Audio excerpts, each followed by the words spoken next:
from greetings from Mumbai. This is one of the lecture in the summer edition of the teaching program. This morning I'll be talking to you on surgery of atrioventricular septal defects. So let's, in the next few minutes, see how we get along here. Oh, sorry, there's a hunger. All major congenital heart defects. Most of them have got Down syndrome, nearly 50%. And in Down's children, AVSD constitutes a host of cardiac defects, close to a quarter of them. And if you compare that with the general population, nearly it's a 1,000-fold increase compared to the usual congenital heart defects in normal children. Let's see the pathology and embryology of these lesions. It's actually a spectrum of lesions, the etiology being abnormal development of endocardial cushions, and there's a defect in the atrial septum and AV valves, atrioventricular septum and AV valves, and many of them have got associated lesions. So on your left side, as you can see, is the normal heart, normal circulation. And the business area of the AV septal defects is what you see in these oval markings. Ventricular septum, the lower part of the atrial septum, and the two AV valves. So if you see the anatomy of AV septal defects, the atrioventricular septum is deficient. Both mitral and tricuspid valves at the same level, because normally it's the atrioventricular septum which elevates the mitral valve, vis-a-vis the tricuspid. The ventricular inflow is shorter, more in complete AV canal than in partial AV canal, because there is more deviation of towards the apex of the AV valves. So this will lead to a left ventricular outflow which is longer, giving rise to the classic gooseneck deformity, with a normal inlet to outlet ratio which is equal. There is also a predisposition to left ventricular outflow tract obstruction, and aorta is more anterior and unwedged. A few diagrams I will illustrate all these points. So this is what I'm talking about. So if you see the normal heart and you see the AV canal defects, you find there's an apical deviation because of the absence of the septum, and you have a shorter inflow and commensurately about a longer inflow, giving rise to what's called a gooseneck deformity in this region. Unfortunately, most of this is seen only by echo nowadays, by angiograms, because we hardly do this for AV canals today. And also, if you see a normal cross-section of the heart, you find that the aorta is completely wedged between the AV valves. And if you see the AV canal, this wedging is much less because of the deviation of the apical deviation of the valves and absence of the atrioventricular septum. In addition, there is also inferior displacement of the AV node and the coronary sinus. The bundle of his is also displaced inferiorly, coursing along the inferior rim of the scooped out basal portion of the interventricular septum. So if you see that on the diagram, this is the normal area of the membranous septum and the bundle, and in AV canal, you can see it is more inferiorly deviated towards the inferior vena cava, and the posterior inferior part of the VSD is maintained, but it's pushed more inferiorly. Now, from the surgeon's point of view, this is what we see when the right atrium is open. This is the full AV canal. You've got the left superior bridging leaflet, inferior bridging leaflet, the left lateral and the right lateral leaflets, and that's the ventricular septum and the VSD which is there. So basically, we categorize AV canals into three varieties based on the extent of interventricular communications and separation into two distinct AV valves. We have partial AV canals, we have intermediate transitional AV canals, and complete AV canals.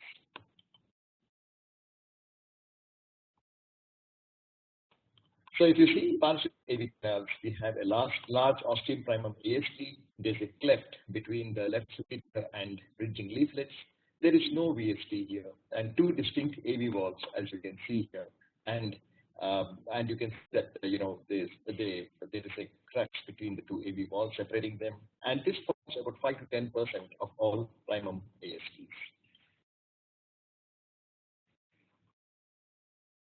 If you see the transitional AV canal, The constant factor is a large osteoprimum ASD, cleft between the superior and inferior leaflets I showed you earlier. There is usually more tiny restrictive ASD. It could also be between some of the chordae which are attached to the crest of the interventricular septum, interventricular communication between the chordae, and two distinct AV valve orifices. In this, if you have a restrictive ASD, the common AV canal, this is called a transitional AV canal, an intermediate AV canal. And if you have two distinct, you can further categorize the transitional AV canal. AV canal, more important, osteoprimum ASD, a large unrestricted ASD below the bridging leaflets, and one common AV valve orifice with left, right, and left components. So other features of AV canal which is significant to the surgeon, of course, cardiologists, because they'll have to illustrate these on the echo and also the other investigations. Size and extent of interventricular and intertrial communications, valve leaflet morphology, papillary muscle anatomy, valve regurgitation, and attachments of the chordae to the interventricular septum, relative balance of the complete AV canal over the ventricles, and other major associated cardiac or non-cardiac defects. Here are some more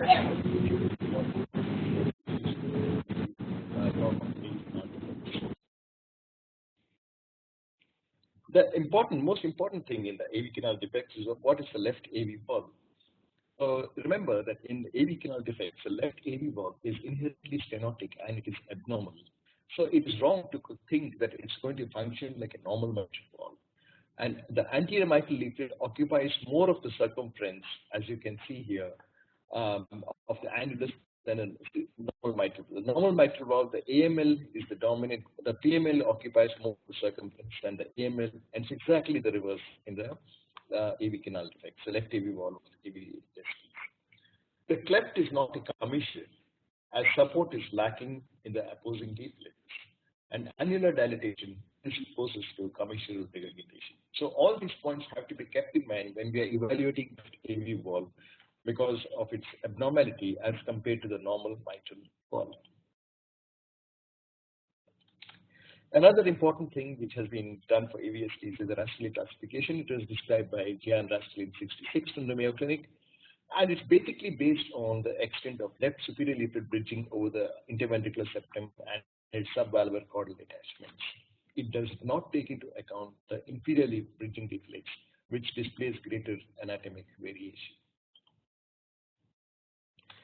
So just to summarize what Rastelli's classification is all about, then you have the superior leaflet, a lot of attachments to the crest of the interventricular septum, and you have the type B, where you have some of these attachments coursing onto the contralateral ventricle, and type C, when there are no attachments of the superior bridging leaflet, and it's a free-floating leaflet, commonly seen in Down syndrome. So how useful is the Rastelli classification? Because we all keep talking about it. Well, not very useful from the surgical point of view, may have a limited role in the classical single patch technique, which is not done anymore. But recognition of the extent of undivided portion of the left superior leaflet over the interventricular septum is important, as the left superior leaflet needs to be divided in this technique. But in the current techniques of repair of AVSD, Rastelli classification is less important, excepting for the fact that maybe if it is very much type A, the long-term incidence of left ventricular outflow type obstructions may be a little more in these children. Pathophysiology. Large left to right shunt at the atrial and ventricular levels. There could be various grades of the left AV valve regurgitation. Extent of regurgitation augments the atrial and ventricular level shunts. There's an early onset of pulmonary hypertension, which could be earlier in children with Down syndrome. Management, well, surgical in all ages. Medical management is usually making them fit enough for surgery, particularly in the neonatal age, to carry them to an early infant age groups. And if there's any contraindications for surgery, and medical management basically diuretics, ACE inhibitors, digoxin, and control of the failure if it is till the child comes up for surgical repair. And diagnosis is by, I think all of you have heard from Dr. Kulkarni, who has talked to us a few days earlier, ECG, dorsal echocardiography, and diagnostic canals, because we can see the morphology of the left AV valve much better. It's important also to assess after the surgery in terms of either epicardial echo or transesophageal echo 2 or 3D, as the case may be, for the left AV valve, particularly after the correction. So what's the place of catheterization? Well, I think it's not the norm, and if you're doing the AV canals in early infancy, but certainly it has got some place in those older AVSD patients greater than 1 year to assess the pulmonary arterial pressures, vascular resistance, and the QPQS. But certainly, I think if the child is not doing well after surgery, post-operatively, there is a place for this to quantify residual shunts like VSDs and LVOT to decide whether we have to take the child back and rectify these problems. So indications for surgery and timing for surgery. The diagnosis of ASD and AVSD is an indication for surgery. Timing could vary depending on whether it is a partial AV canal transitional, which is basically low pulmonary blood flow lesions, non-PA pressures being normal. Maybe we can perhaps do it around 1 to 2 years of age, but certainly I think complete AV canals is one which is corrected very much early in infancy, at least between the age of about 2 to 4 months of age. So if it's restricted pulmonary blood flow due to whatever reason, perhaps we could still wait around an year of age. What is the place of palliation, pulmonary artery banding in complete AVSDs? It's very rare in current practice because we are repairing them much earlier. But I think the place of banding may be in those cases of unbalanced AV canal associated lesions going to the single ventricle pathway in early infancy, or there is some gross medical contraindication to surgery, either with comorbid conditions or other major systemic anomalies, which with a patient, with a child who is stuck on a ventilator to get him off the ventilator. I think it's important before we take up the kids for surgery, what are the contraindications for surgery? At least I believe that resting saturations below 85% on room air, unresponsive to the oxygen inhalation or exercise desaturation forms one of the contraindications. The other usual contraindications as seen in any gross left to right shunt lesion is small heart on X-ray with no pulmonary plethora and predominantly right to left shunt with no reversal with oxygen pulmonary vasodilators. I think all these forms, which is universally known as contraindications for surgery. The aim of the surgeon is to repair this lesion, that is to close the VSD, to close the primum ASD, and separate out these two valves and see to it that the left and right AV valves are pretty competent. So basically, there are 3 modes of repair which have been brought about. That was the single patch repair earlier, where we used to divide these leaflets, close the whole primum and the primum ASD and the VSD in one single patch. That gave way to a 2-patch repair, recognizing the fact that these are never in the same plane. So we use one patch for the VSD and another patch for the ASD and separate the ventricles of the AV valve. And of late, there's been, when a VSD is not very much excavated, we use what's called a modified single patch because we use the interventricular septum directly with interventricular annulus and then close the primum ASD. So here there is no patch to close the VSD, so only one patch to close the ASD. This is also called as the Australian technique of AV canal repair. So that is usually done when there is not much of scooping out of the interventricular septum. So the steps of the repair is to close the inlet VSD, close the primum ASD, and we usually do so with pericardium because it has been found that if you close with Gore-Tex or Dacron, any of the jets, MR jets which is there from left AV valve cause hemolysis. So usually the primum ASD is closed with pericardium, creation of 2 competent non-stenotic atrioventricular valves, closing the anterior mitral leaflet cleft, repairing the tricuspid valve, in the process avoiding damage to the atrioventricular node and bundle of hairs, and of course fixing any of the associated lesions like LSVC to LA, PDA, tetralogy, or etc. So when we come to the basic surgical techniques, this is what the surgeon sees when you open. That is a primum ASD. This is a left component of the AV valve, the right component of the AV valve, the interventricular septum, and you can see here that's a VSD patch which is going to bridge this area. That's the VSD, and usually you find it's a boat-shaped patch when there is a not much of scooping of the interventricular septum. And once that is sutured in, we close the primum ASD after repairing the cleft of the after repairing the cleft of the left AV valve. And when we are repairing the cleft, we see to it that we don't take too much of the leaflet tissue, because that itself can cause it to disrupt and give rise to late AV valve regurgitation. Transitional AV canal, we use this is a small VSD which you really can't appreciate from the 3D image. It's not very much depth, so we close the cleft, directly hitch on this to the interventricular septum, and use a patch to close the primum ASD. This is how we close the cleft of the left AV valve. So either interrupted or continuous suture is done to close the cleft of the AV valve. This is the full anterior left AV valve leaflet. This is the posterior leaflet, which you can see is an opposite of normal. If required, we use some of annuloplasty or rarely a ring to reduce the amount of central AV valve regurgitation. And as you can see here, this is what we test that, and if there's any AV valve regurgitation, 2 small fly-taking sutures are also added if required.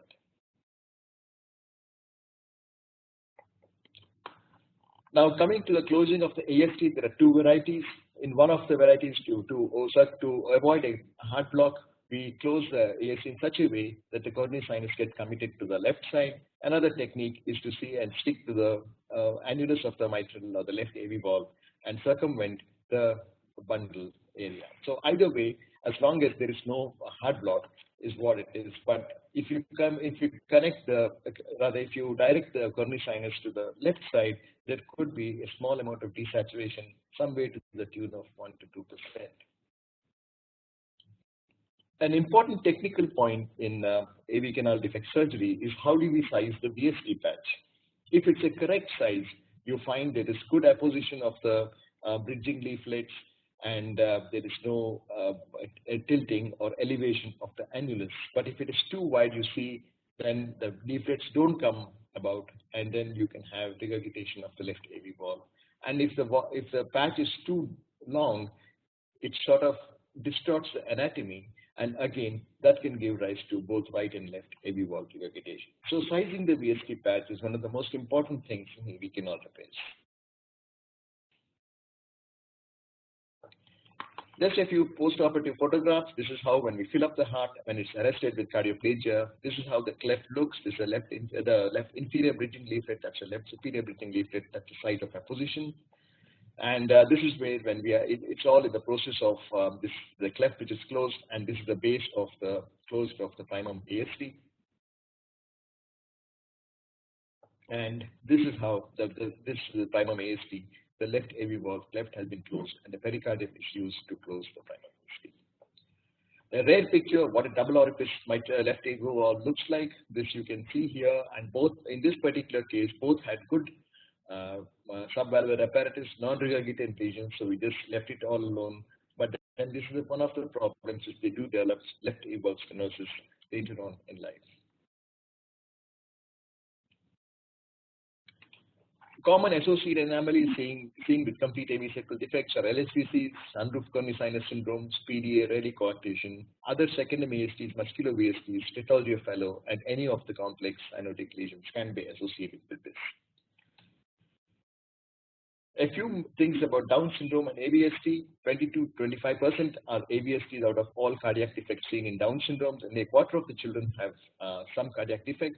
And as we know, with the Down syndrome, they can have hypotonia, CO2 retention, which leads to high pulmonary vascular resistances and pulmonary arterial pressures, so they can go into inoperability much earlier.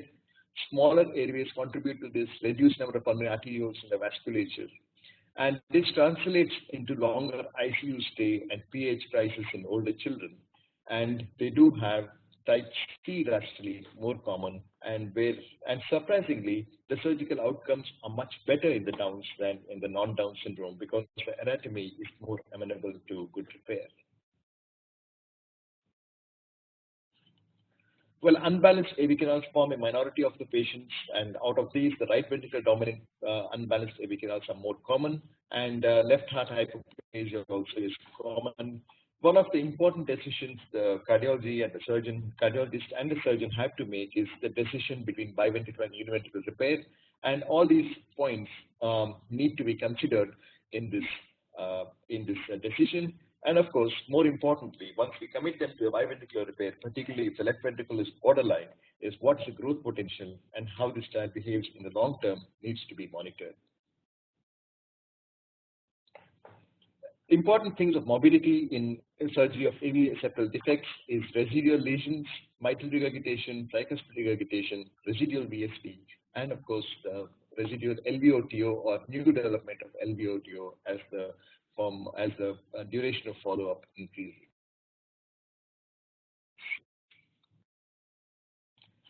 I think all of you will be encountering this, the postoperative behavior of AV septal defects. The monitoring lines which we usually put are arterial line, central venous line, left atrial line, and pulmonary arterial lines. That's what we practice. Not necessarily all the units will be doing this, but this is what we practice at our place. We frequently monitor right atrial pulmonary arterial saturations to determine any residual left to right shunt lesions. If it is greater than 10% or the absolute pulmonary arterial saturation greater than 80% on an FiO2 of 0.5, we consider that to be a significant left to right shunt, or if the QPQ is greater than 1.5, which will need prompt attention. And particularly if there is a concern of any residual defects, closure of the residual VSD has to be undertaken for better and recovery. If there is low cardiac output state, there is judicious use of inotropes, then keep on filling the child with volume, and that's where I think all these monitoring of LA and PLIs are important. And the support we generally use are vasodilators because the left AV valve is the problem issue in these cases. Mildenol is preferred. And if there is pulmonary arterial hypertension postoperatively, in addition to the factors leading to pulmonary arterial crisis, I think what we need to know is also severity of the mitral regurgitation, whether there is any mitral stenosis, residual VSD, or there is LV dysfunction, which can contribute to the PH postoperatively. Outcomes of AV canals, I think in current current era, it's about 1.5% mortality, and most of them they have either a trivial to a mild MR. Most of them, about 2/3 of them, a minority of them have moderate MR, depending on the spare and also the anatomy, which is important, and the fact that the child may be non-Downs because their tissues are not that very attractive for a good repair. But the interesting thing is there's no correlation between presence of MR preoperatively and its present postoperatively, because it has to come down if it is severe MR preoperatively after we repair. But then it all depends on also very much on the anatomy of the tissue and the morphology of the leaflet. There are a few older studies of long term, and if you see the probability of mortality, it is partial AV canal, of course, behaves more or less like ASDs, but complete AV canals, I think over the years, the mortality has truly come down. And if you see the percentage survival with the years after repair, certainly I think there is some degree of attrition, and most of this attrition either is due to the morphology of the left AV valve regurgitation, development of pulmonary vascular disease, and also the fact that because of the left AV valve, maybe ventricular dysfunctions. And if you see the long-term follow-up of complete AV canal and partial AV canal obviously behaves more or less like an ASD lesion, and with little less, I would say, long-term survival compared to an ASD, because they are also left with left AV valve issues. But certainly, complete AV canal has got a much longer attrition in the long term compared to the partial AV canal. Here are the AV valve regurgitations, residual shunts if they are present, left ventricular outflow tract obstructions, particularly in the Downs case and those with severe PH, later age of surgery, residual PH, and in the very, very small minority where they do develop a heart block is TPI and complete heart block. Risk factors. risk factors: early era of surgery, older age of surgery, post-operative left AV valve regurgitation, preoperative left AV valve regurgitation, and double orifice mitral valve. With this very, very small, I think we can sort of disregard this, but certainly all these constitute the risk factors and increase in the hazard function as the follow-up in these children increases. Now, if you see the left AV valve behavior, it has certainly got a huge influence on the long-term survival. And if you see that left AV valve repair failure, it's very well competent, then that is the hazard function curve. Whereas if a repair has failed, then obviously there is a lot of attrition. Now, just to show you a little bit of our experience in the current era, our experience of little more than 70 cases, of which 53 have been complete AV canals, partial AV canals, and you can see here, complete AV canals have been mostly in the early infancy. We've lost 2 cases due to sepsis and very severe left AV valve regurgitation. Most of them have, even after repair, they do have a trivial to mild left AV valve regurgitation, but then we monitor this with LA pressures and PA pressures. They are usually normal. And a minority of them have had moderate AV valve regurgitation. Most of these have been in downs. 4 had severe, 3 we had to refix, 1 we had to replace the valve, and that is one of the child whom we had to take back expired in the post-operative period. So issues in the surgical correction of AV canals is one, when to correct, and I think there's no doubt about that. Complete AV canals are corrected very much in early infancy, ideally between 2 to 4 months currently. Technique of corrections, I think 2-patch repair is one which is most commonly utilized, and Australian technique in indicated cases. Debate about cleft repair, yes or no. Certainly it is yes. I think there's enough data in the literature available that if you don't close the cleft, the regurgitation of the left AV valve is higher as the child grows into an adult. And how do we close it? Check left repair, I think that's still controversial. You can use horizontal mattress sutures, interpret sutures, continuous sutures. I think that is the jury is still open. How much mitral valve regurgitation to accept? Either overcorrect or stenosis? Well, I think it depends on we always try to see that there's no regurgitation, but I think a trivial regurgitation should be all right. But if it is overcorrected, you don't have to have gradients of more than 2 to 4 of mean gradients in the mitral valve. Anything more than that, I think we'll have to have a relook at the repair. Coronary sinus directed to left atrium or right atrium, I think it depends on the surgeon's preference, because the most important thing here is to avoid complete heart block. And if anything, any technique which avoids that is the best technique. What are the monitoring lines we require? As I told you earlier, we are pretty aggressive in putting monitoring lines. So we put both LA and PA lines. But of course, there are units which dispense with one of these lines and still get good results. So in conclusion, AVSD has varying degrees of AV valve abnormalities, interatrial, interventricular communications. Complete AV canal is best repaired around 2 to 4 months of age, and the repair is earlier if there is congestive heart failure or moderate to severe left AV valve regurgitation. Unbalanced AV canals present a management dilemma, biventricular repair versus univentricular repair, and there have been efforts now to move towards biventricular repair, but then we have to weigh that with the long-term issues of LV growth, etc. Currently, AVSDs can be repaired with very low mortality and morbidity, as I've told you earlier.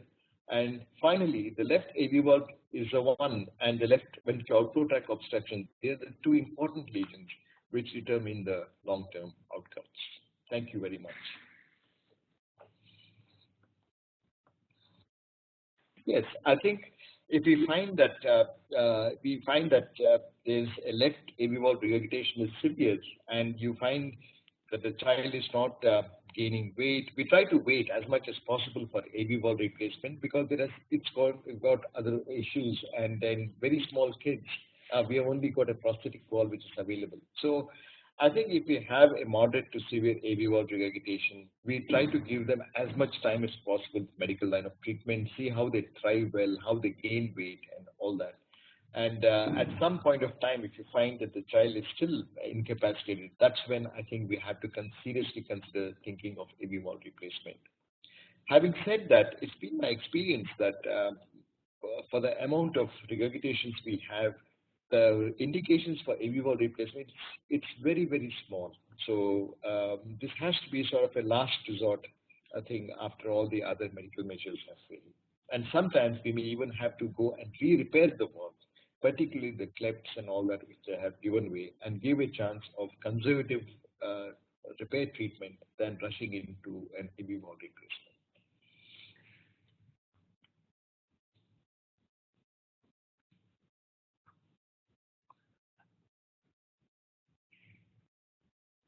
Outcomes of single patch versus Australian technique with regard to CPB times and well, I think the single patch repair now is not done.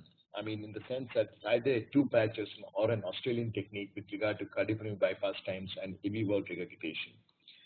I think in the important in the current practice with the CP and myocardial preservation techniques available, CPB times and cross-clamp times have taken a sort of a back seat. I think more importantly is we have to fix the valves and it's much more accurately than earlier. You don't have to rush a repair just because you have to reduce your cross-clamp times. Yes, having said that, I don't think we have to unduly have long cross-clamp times, but I think earlier we used to give a lot of credence to this, that you have to do a quick repair, keep your cross-clamp time short. It's not like that anymore. Our whole emphasis is on to give a good AV valve repair with good competence. So, so in Australian technique, I think it's important that we have a good AV valve, because if you don't choose your case well, what happens is if you close the VSD directly by a single, it can distract the left AV valve and give rise to increased regurgitation. So I think that's why whenever you have a case where there's a lot of scooping out of the interventricular septum, you would not like to do the Australian technique. You would like to do the formal two-patch technique.